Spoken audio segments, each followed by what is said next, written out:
চট্টগ্রামে জ্বালানি তেলের সংকট আরও তীব্র হচ্ছে। সকাল থেকে নগরের বিভিন্ন পেট্রোল পাম্পে ভিড় করেছেন গ্রাহকরা। দীর্ঘ সারিতে ঘণ্টার পর ঘণ্টা অপেক্ষার কারণে কোথাও কোথাও তৈরি হয়েছে যানজট। এ বিষয়ে আরও জানব, বন্দর এলাকা থেকে যুক্ত হচ্ছেন সহকর্মী শহীদুল ইসলাম। শহীদুল, জ্বালানি সংকট এবং সাধারণ মানুষের ভোগান্তি নিত্যদিনের চিত্র হয়ে দাঁড়িয়েছে। আপনি যেই পাম্পে রয়েছেন সেখানকার সার্বিক চিত্র জানাবেন, সরবরাহ ঠিকঠাক রয়েছে কিনা সব মিলিয়ে জানতে চাই। জ্বালানি তেলের যে সংকট সেটা আসলে প্রতিদিনকেই বাড়ছে। আমরা নগরের যে বেশ কয়েকটি পেট্রোল পাম্প রয়েছে সেই পেট্রোল পাম্পগুলোতে আসলে ঘুরেছি। আমরা এই মুহূর্তে আছি চট্টগ্রাম নগরীর বন্দর এলাকার একটি পেট্রোল পাম্পে।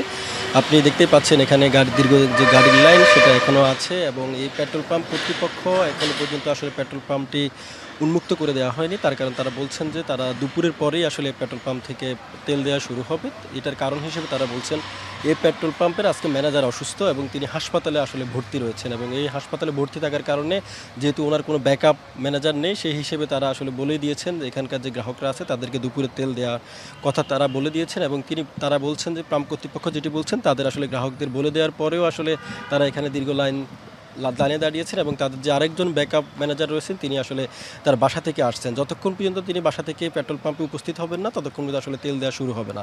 আমরা জানতে চেয়েছিলাম ডিপো থেকে তারা মানে সর্বোচ্চ তেল বা কতটুকু তেল পেয়েছে আজকে অথবা ডিজেল কতটুকু পেয়েছে। তারা পাম্প কর্তৃপক্ষ আমাদের যেটি জানিয়েছে তারা এখন পর্যন্ত আসলে ডিপো থেকে কোনো তেলের গাড়ি এখনও পাম্পে আসেনি, অর্থাৎ পাম্পে আসার পরেই তারপর দেওয়া শুরু হবে তেল।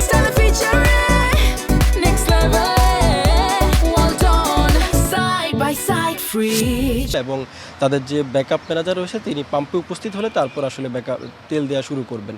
আমরা এখানে দেখেছি রাত থেকেও অনেকে আসলে দীর্ঘ লাইনে দাঁড়িয়েছেন এবং দীর্ঘ লাইনে দাঁড়ানোর ফলে আসলে সড়ক যেহেতু এটা একটা বন্দর এলাকা এবং এটা সব সময় এটা একটা খুবই কার্যকর একটা এরিয়া এবং সেই পরিপ্রেক্ষিতে আসলে বলা যায় এখানে যে যানবাহনের যে দীর্ঘ লাইন সেই দীর্ঘ লাইনের কারণে আসলে এখানে যানজটেরও সৃষ্টি হয়েছে।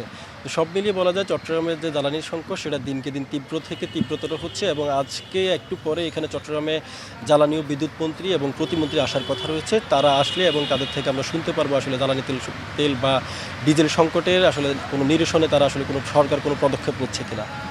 পরবর্তী সংবাদে আমরা হয়তো আপনাকে সে তথ্য জানাতে পারবো। এই ছিল চট্টগ্রাম থেকে আমার কাছে। নিশ্চয়ই শহীদুল, ধন্যবাদ আপনাকে।